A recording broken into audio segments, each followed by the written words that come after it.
Guys, it's Kristen and today we are talking about Netflix's series The OA. I'm super excited to talk about this one because this is a show that I think really needs to be seen by more people. You know, I feel like it's very underrated.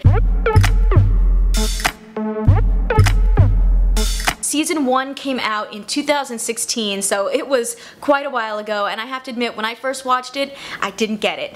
It went over my head. I was super confused, but when I found out that season 2 was coming out 3 years later now, I was like, I need to get back into this because I definitely am going to want to talk about this show. The OA was created by Brit Marling and Zal Batmanglij, and it stars Brit Marling as the lead, and there's a lot of different elements to the show. It's definitely a mystery, there's sci-fi, fantasy, supernatural things. There's definitely some spiritual elements as well that just make this show so interesting. Make sure to give me a thumbs up and consider subscribing if you like my videos, and drop down in the comments so we can talk about the OA together. This is a really complicated show, so I cannot wait to get into it with you guys. Now, this is not something that I would normally recommend, but for me, I felt it really helped, and if you think you guys might be like me and might be confused by the show, I would recommend actually reading the entire Wikipedia page, the synopsis, the episode descriptions, and then watch the show, because I think it'll make a lot more sense. After having rewatched season 1 and kind of really understanding that, season 2 was a lot easier to understand. So season 1 of the OA starts off about a blind woman who returns home after being missing for 7 years.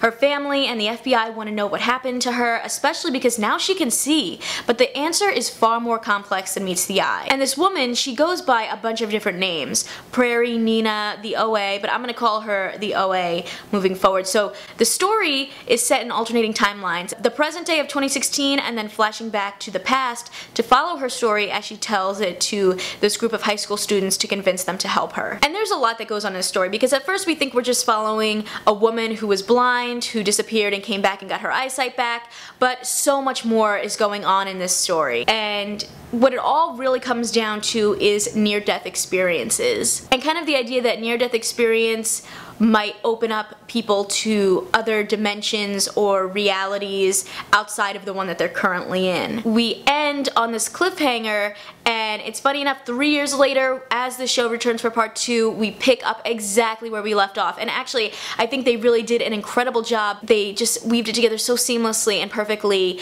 as if it had just kept going. And so season 2 follows the OA as she is navigating life in a new dimension, one where she has a completely different life than she did before. She's a Russian heiress. She again finds herself as one of Hap's captives, and we're also introduced to Kareem Washington, a private detective who's tasked with finding a missing teenager, Michelle Vu, which we learn is connected to a phone game and this mysterious house that has led to the disappearance of several other teenagers. What's interesting here is that we're balancing this new dimension with the one that the OA was in before, and we're kind of following these two timelines that are linked up. What I love about this show is that everything is connected.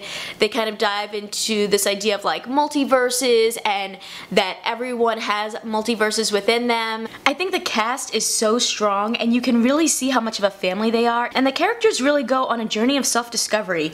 I think you really see that specifically in Steve, as he's grown so much from season 1 to season 2.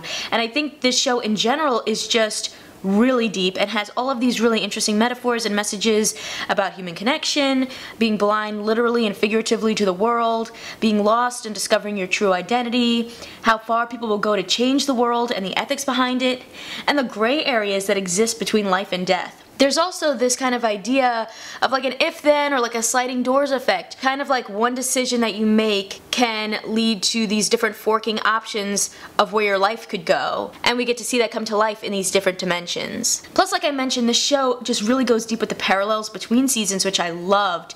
In season 1, we see Homer experience an NDE where he's in a hospital, there's this 5-sided fish tank, and much of this season takes place in that exact hospital and timeline that he got a glimpse of. And I do want to get into some spoilers, specifically about the ending, because it really blew my mind. Everything's happening at once. We have Kareem in the house trying to figure out the house's secrets. We have the kids in the original timeline doing the movements, trying to connect with the OA. And then we have the OA and Hap in this room where Hap is kind of showing her what he's been doing experiment-wise, learning more about these different multiverses that live within different people. And in doing this experiment, he finds a way to be able to see glimpses of other worlds. And he has found one where he and the OA love each other and they're not enemies, and he wants to go there because, you know, this whole time I feel like he's secretly been in love with the OA, even though she's in love with Homer. The series kind of culminates when they all end up jumping to this one specific timeline where it's super meta. The timeline is our current timeline, like ours watching this Netflix show, where the OA is really Brit Marling, an actress playing a role, and Hap is really Jason Isaacs, an actor playing a role. And oh my god, my mind was completely blown. I think that it was so genius. I think that they just do such a great job of like teasing things to come, because there was this moment with the octopus that was able to psychically connect with the OA and kind of was showing her future, where she's not going to remember anything. People are going to know who she is, but she's not going to know that she is the original Angel. And they kind of tease this short-haired woman that the OA didn't get a chance to really see, and now we see at the very end of this episode that that's herself as Brit Marling, the actress. And my brain is gonna explode. I love this show so much. I cannot wait for a third season. I hope that they don't make us wait 3 more years for it. I think that this is a very complicated show. I think it's very deep, and I think it really goes to places that will blow your mind, and I really recommend it. If you like this review, make sure to check out some of my other TV show reviews and my Netflix reviews over here, and drop down in the comments so that we can talk more about the OA, because we can get really deep into this show. I can't wait to talk about it with you guys. See ya!